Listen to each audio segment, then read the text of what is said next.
नमस्कार, one India Hindi में आपका स्वागत है। मैं हूं आपके साथ मृदुल सुनील। भारतीय वैज्ञानिकों ने प्रयागराज में संगम के नीचे एक प्राचीन नदी को खोजा है। इसके लिए हेलीकॉप्टर से इलेक्ट्रोमैग्नेटिक सर्वे भी किया गया, जिससे इस बात के पुख्ता सबूत मिलते हैं संगम के नीचे 45 किलोमीटर लंबी प्राचीन नदी मौजूद है। गंगा और यमुना के बीच तलहटी के नीचे ज़मीन के अंदर इस प्राचीन नदी के मिलने से उस मान्यता को बल मिलता है कि संगम में 3 नदियों का मिलन होता है, गंगा, यमुना और सरस्वती। हालांकि सरस्वती नदी दिखाई नहीं देती, वैज्ञानिक तौर पर वो सूख चुकी है, लेकिन ठीक इसी नदी के बहाव क्षेत्र के नीचे एक पुरातन नदी का मिलना हैरान करने वाला है। ये स्टडी CSIR NGRI के वैज्ञानिकों ने मिलकर की है। आपको बता दें, अब मुद्दा ये उठता है कि आखिर नदी खोजने की ज़रूरत क्यों पड़ी।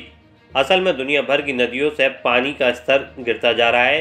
यही हाल गंगा बेसिन का भी है। उसके नीचे कई स्तरों में एक्यूफायर सिस्टम हैं, जो बड़े पैमाने पर भारत के उत्तरी मैदानी इलाके में रह रहे लोगों के पानी और कृषि की ज़रूरतों को पूरा करते हैं। लेकिन पिछले कुछ दशकों से गंगा नदी के ऊपर भी भारी खपत का दबाव है। पानी का स्तर कम हो रहा है, ऊपर से नहीं, नीचे के एक्यूफायर सिस्टम का, जिसका असर पर्यावरण, आर्थिक और सेहत संबंधी विषयों पर पड़ रहा है। ये जानने के लिए क्या सच में गंगा और यमुना के 2 आब इलाके में ये समस्या है। जांच में ये पता चला कि ये बात तो सही है, इस इलाके में नदियों पर खपत का दबाव काफ़ी ज़्यादा है। इसके बाद CSIR NGR के वैज्ञानिकों ने गंगा यमुना 2 आबों के 3D मैपिंग करने के लिए इलेक्ट्रोमैग्नेटिक सर्वे किया, ताकि ये पता चल सके कि 2 आब पर पड़ रहे दबाव का असर गंगा और यमुना के एक्यूफायर सिस्टम पर किस तरह से पड़ रहा है। क्योंकि सिर्फ यही एक्यूफायर सिस्टम ही भूजल को रिचार्ज नहीं करते, बल्कि ज़मीन के अंदर पुरातन नहरें होती हैं जो नदियों को रिचार्ज करती रहती हैं। एक्यूफायर सिस्टम और ज़मीन में मौजूद पुरातन नहरों की स्थिति को समझना जरूरी था, क्योंकि नदियां सिर्फ हिमालय या किसी स्रोत में नहीं निकलती, उन्हें ज़मीन के अंदर से भी जल मिलता है।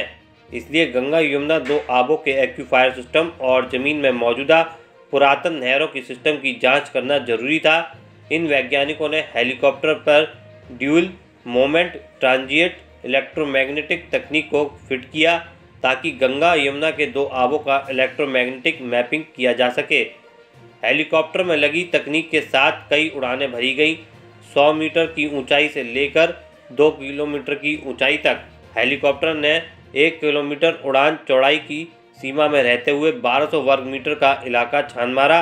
फिर उत्तर से दक्षिण दिशा की ओर नदियों को क्रॉस करते हुए 5 किलोमीटर के इलाके में उड़ान भरी, ताकि चारों दिशाओं में मैप बनाया जा सके। इसके अलावा जिस इलाकों में वैज्ञानिकों की रुचि ज़्यादा थी और जहाँ संभावनाएं ज़्यादा थीं, वहाँ कुछ अलग से उड़ानें भरी गईं।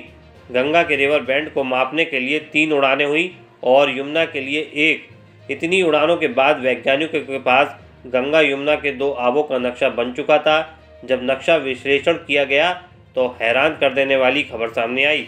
गंगा और यमुना की तलहटी के नीचे ज़मीन के अंदर एक पुरातन नदी मौजूद है। ये विद्वंत फॉर्मेशन में आती है। गंगा यमुना 2 आबों के नीचे में मिली इस प्राचीन नदी का एक्यूफायर सिस्टम और प्राचीन नहरों आपस में जुड़ी हुई हैं, जो एक दूसरे की पानी की ज़रूरत को पूरा करती रहती हैं। किसी को कम हुआ तो दूसरी से पानी आ गया। यही सिस्टम है ज़मीन के अंदर नदियों द्वारा फैलाई गई पतली नहरों के जाल का। इस खबर में फ़िलहाल इतना ही। बने रहिए वन इंडिया हिंदी के साथ।